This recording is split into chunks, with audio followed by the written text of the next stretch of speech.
Sensory organ है। Sensory organ, sensory organ किसको कहते हैं?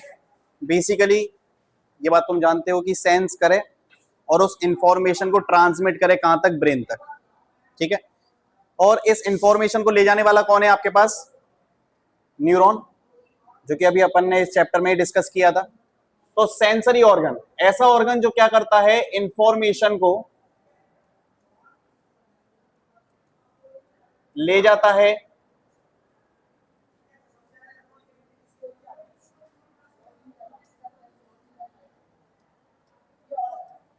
ऑर्गन से सीएनएस को।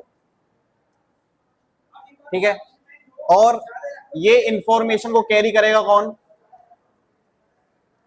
Sensory neuron. सीएनएस में हमारे पास क्या है? ब्रेन है और स्पाइनल कॉर्ड है।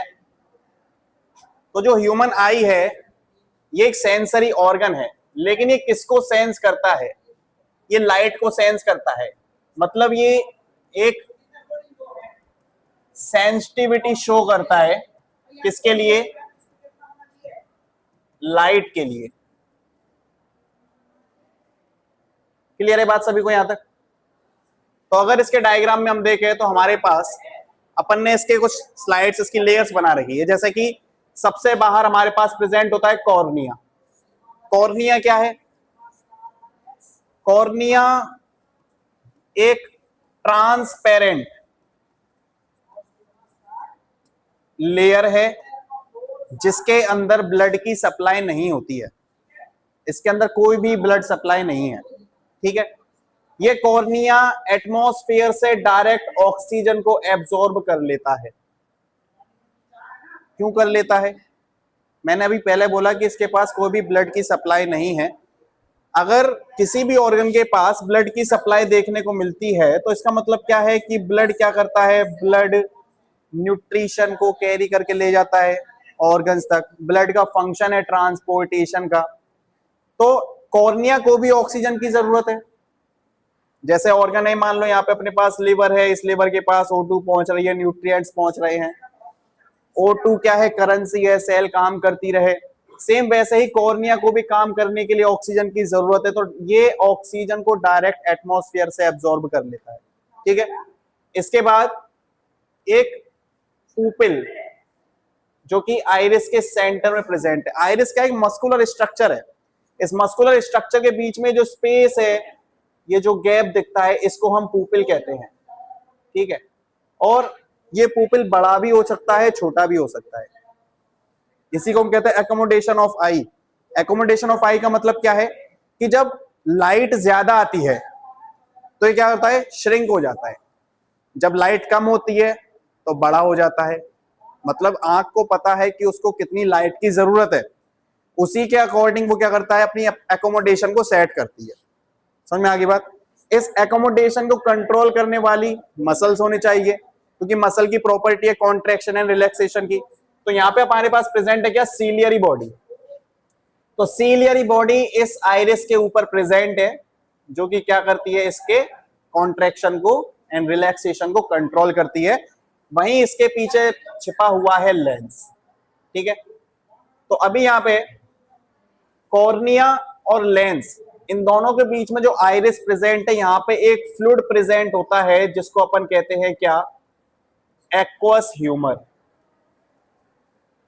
एक्वस ह्यूमर, एक्वस मतलब एक ट्रांसपेरेंट वाटरी फ्लूइड प्रेजेंट है between the cornea and lens. दूसरा जो फ्लूइड है between the lens and retina. ठीक है, तो ये जो फ्लूइड है ये है विट्रस ह्यूमर। विट्रस ह्यूमर क्या करता है? विट्रस ह्यूमर इन वॉल्स पे एक प्रेशर एक्सर्ट करता है जिसकी वजह से हमारी आई की जो शेप है वो स्फेरिकल हो सके। समझ में आ गई बात? आई की शेप कैसी है? अरे आई की शेप कैसी बताई मैंने? स्फेरिकल। तो जो हमारी स्फेरिकल आई है वो कुछ ऐसी दिखाई देती है। ठीक है, ये स्फेरिकल आई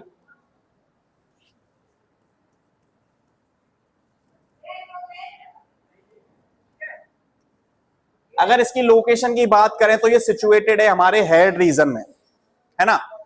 ये स्फेरिकल आई सिचुएटेड है हेड रीजन में। अब हेड रीजन में कहां पर है, ठीक है, हेड रीजन में ऑर्बिटल फोसा के अंदर ये धसी हुई है।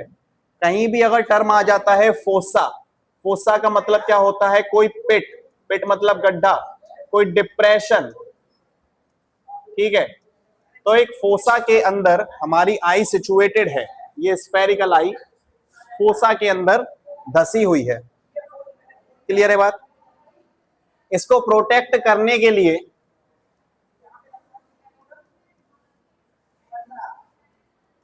हमारी स्कल बोन्स हैं, स्कल की बोन्स इसको प्रोटेक्ट करके रखती है।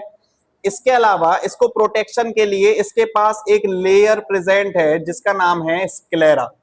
स्क्लेरा सबसे आउटर मोस्ट लेयर है, व्हाइट कलर की लेयर है, टफेस्ट लेयर है। तो यहाँ पे अपने को दिखाई दे रहा है कि सबसे बाहर की जो लेयर है व्हाइट कलर की वो स्क्लेरा है। समझ में आ रही बात। अगर स्क्लेरा के बाद अगर बात करें इस डायग्राम में, स्क्लेरा के बाद अपने को दूसरी लेयर दिखाई देती है कोरोइड और तीसरी लेयर दिखाई देती है रेटिना। तो आंख के पास टोटल 3 लेयर है, ठीक है। आउटर मोस्ट लेयर जिसको अपन बोलेंगे स्क्लेरा, मिडिल लेयर जिसको अपन बोलेंगे कोरोइड एंड थर्ड लेयर जिसको हम बोलेंगे रेटिना।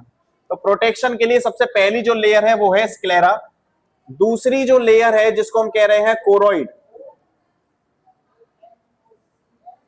कोरोइड एक वस्कुलर लेयर है। वस्कुलर लेयर का मतलब ऐसी लेयर जिसके अंदर सप्लाई हो ब्लड वेसल्स की, ऐसी लेयर जिसके अंदर सप्लाई होती है ब्लड वेसल्स की, उसको हम कहते हैं वस्कुलर लेयर। सिंपल है। प्रोटेक्टिव लेयर कौन सी है, स्क्लेरा। वस्कुलर लेयर कौन सी है, कोरोइड। तीसरी जो लेयर है, तीसरी लेयर जिसको हम कहते हैं रेटिना। रेटिना जो है वो न्यूरो सेंसरी लेयर है। लेयर के लिए मैं टर्म इस्तेमाल कर सकता हूं एपिथीलियम। एपी का मतलब ऊपर, थीलियम का मतलब लेयर। न्यूरो सेंसरी लेयर जिसको हम कहते हैं क्या, रेटिना। तो रेटिना कैसी है, ये न्यूरो सेंसरी है। न्यूरो सेंसरी का मतलब क्या है, जो लेयर लाइट सेंसिटिव है, जो लेयर ट्रांसफर करेगी सिग्नल को ब्रेन तक, और ब्रेन में हमारी नहीं, सामने वाले की जिसको देख रहे हैं उसकी इमेज फॉर्म होगी। बात समझ में आ गई। इमेज कैसी बनती है, बिल्कुल।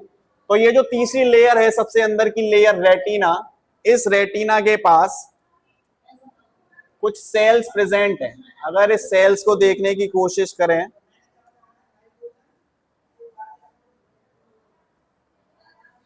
दिखाई दे रही है सेल्स। ये रेटिना के अंदर अपन ने क्रॉस सेक्शन लिया है और इस क्रॉस सेक्शन में अपने को दिखाई दे रहा है photo receptor cells. Photo receptor cell जिसमें आ रही है रॉड्स और कोन्स। एक सेल से जिसको हम कह रहे हैं बाइपोलर सेल्स, एक सेल से जिसको हम कह रहे हैं गैंग्लियन सेल्स, और ऑप्टिक नर्व फाइबर्स। समझ में आ रही बात। तो जो रेटिना लाइट सेंसिटिव एपिथीलियम है, इसके पास सेल्स प्रेजेंट है। एक सेल जिसका नाम है रॉड्स, जिसके पास पिगमेंट प्रेजेंट है रोडोप्सिन।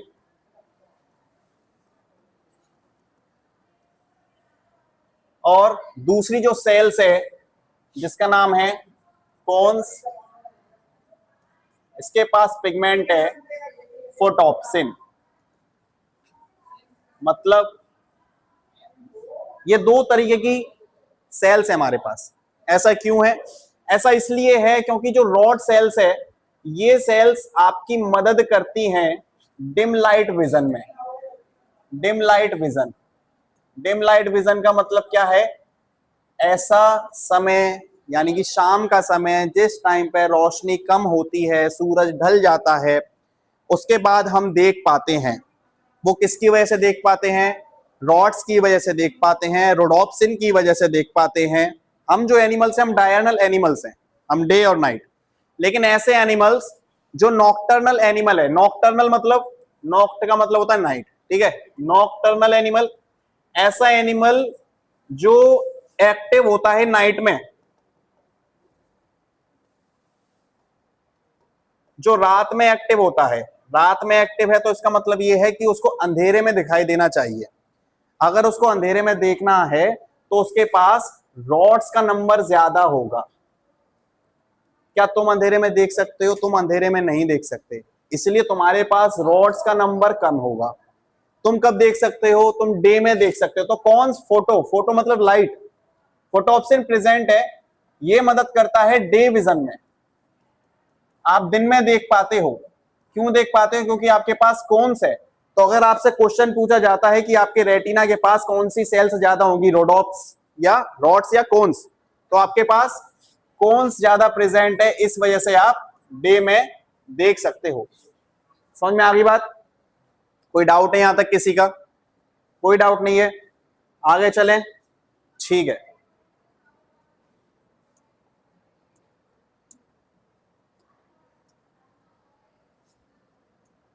इस लेयर्स में हमें दिखाई दे रहा है कॉर्निया था, आइरिस था, लेंस था, सीलिया दिखाई दे रही है, न्यूरो सेंसरी है, कोरोइड जो है ये वस्कुलर है, कोरोइड वस्कुलर दिखाई दे रही है, ब्लड वेसल्स दिखाई दे रही है, स्क्लेरा जो है टफ लेयर है, प्रोटेक्टिव लेयर है। तो पीछे से यहां पे ये कुछ दिखाई दे रहा है, ये क्या है? ये क्या है? क्या है ये? हाँ, ये ब्लाइंड स्पॉट है जहां से ऑप्टिक नर्व निकल रही है, ये ऑप्टिक नर्व निकल रही है। कौन सी नर्व है? Optic nerve. ये ऑप्टिक नर्व कहां जाएगी? ये ऑप्टिक नर्व आपके ब्रेन में जाएगी। ब्रेन के किस पार्ट में जाएगी? ब्रेन के किस पार्ट में जाएगी? आपका विजन कहां बनता है? हाँ, सेरेब्रम नहीं में, सेरेब्रम में नहीं जाएगी। जो ब्रेन है, तो ये ऑप्टिक नर्व आपके मिड ब्रेन से होते हुए आपके ऑसिपिटल लोब में जाएगी, और ऑसिपिटल लोब में जाकर के वहां पे इमेज की फॉर्मेशन होती है। तो मतलब जो हमारा ईयर और जो हमारी आईज, ठीक है, आईज के लिए हम इस्तेमाल कर रहे हैं ऑप्टिक नर्व, ईयर के लिए इस्तेमाल करेंगे ऑडिटरी नर्व, क्योंकि कानों का काम क्या है? सुनने का। तो ऑडिटरी नर्व ये दोनों मिड ब्रेन से होकर जाती है। तो अभी अपन ने जो चैप्टर पढ़ा था तो उसमें फोर ब्रेन के बारे में पढ़ा था, हिंद ब्रेन के बारे में अच्छे से पढ़ा था, लेकिन मिड ब्रेन के बारे में वहां पे ज्यादा कोई बात नहीं लिखी थी, वहां पे सेंसरी फंक्शंस लिखे थे उसके। तो इसका मतलब यही है कि मिड ब्रेन से आपकी ऑडिटरी नर्व और ऑप्टिक नर्व होते हुए जाती है। समझ में आ गई बात? ठीक है, बस हो गया।